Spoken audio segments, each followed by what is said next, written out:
Hey all, Peter Zeihan here, coming to you from Colorado. This video is a little late getting to you because I was hoping we were to get some more information on what happened when the United States dropped some bunker buster bombs on Iran over the weekend, but it does not seem like anything has clarified, so I'll give you an idea of what's happened and now what we're waiting for. So number one, the United States dropped a couple dozen major bombs on the Iranian nuclear facilities. Specifically a place called Fordow, which is basically under a mountain, Natanz, which is where they do a lot of their centrifuge work to enrich uranium, some of which of the facilities are heavily reinforced and underground, and Isfahan, which is a facility where they do most of the machining and the physical construction. The first two sites got hit with bunker busters, most notably Fordow, whereas Isfahan was primarily hit by Tomahawk cruise missiles launched from submarines in the Persian Gulf. We do not have damage assessments from any of these places, which is part of the reason that I was kind of waiting. And we're probably not going to get it anytime soon.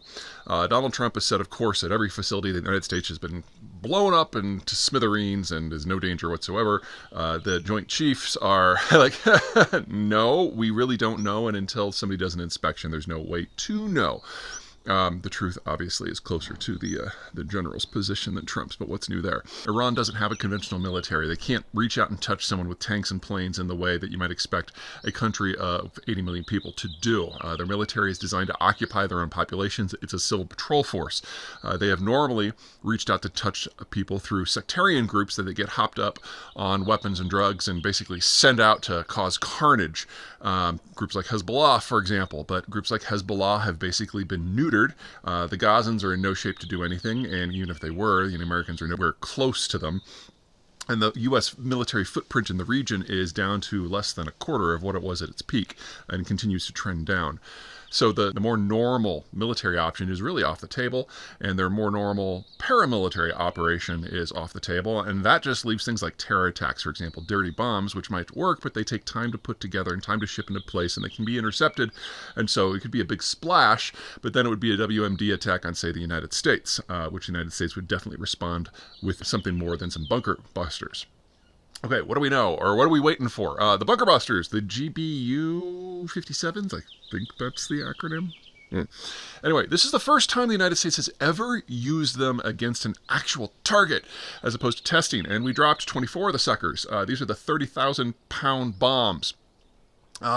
If anything can blow up a place like Fordow, it's probably these guys. But again, it's the first time we've ever used them. We don't know. So in many ways, this is a test case for the United States, as well as a question for Iranian actions.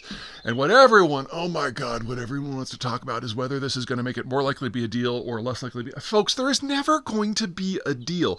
Iran has never signed and implemented a security deal with anyone. In fact, the only thing that even comes close is the 1987 ceasefire in the Iran-Iraq War, which was never turned into a peace agreement. They haven't signed a deal with Iraq or with Turkey or with Pakistan or with anyone. We've got some cooperation deals on economics and, say, nuclear sharing with the Russians and the Chinese, and that's about it. So if you're obsessed with a deal on oil or technology or security, you just waste your time obsessing about something else. This is not how Persian society works. I would love to be wrong, but I've been right since 1979, when I was 5. Oh my God, I'm old.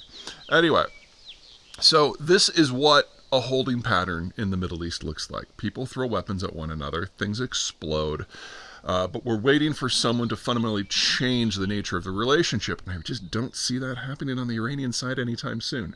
Oh, one more thing. The Israelis have proven that while they can take out Iran's air defense, and while they can operate with impunity above Iranian skies, they lack the deep strike capability that is necessary to take out something like the Iranian nuclear program. Now it's an open question whether the United States lacks that capacity, and not just because of the size of the bombs.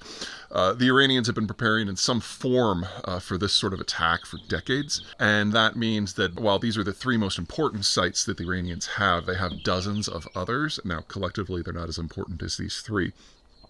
So while this undoubtedly has set back the nuclear program quite a bit, it's certainly not over. And the question now is whether the Iranians try to spin their paramilitary forces back up, spin their nuclear system back up, or try something new. We're not going to learn that in the next 2 days.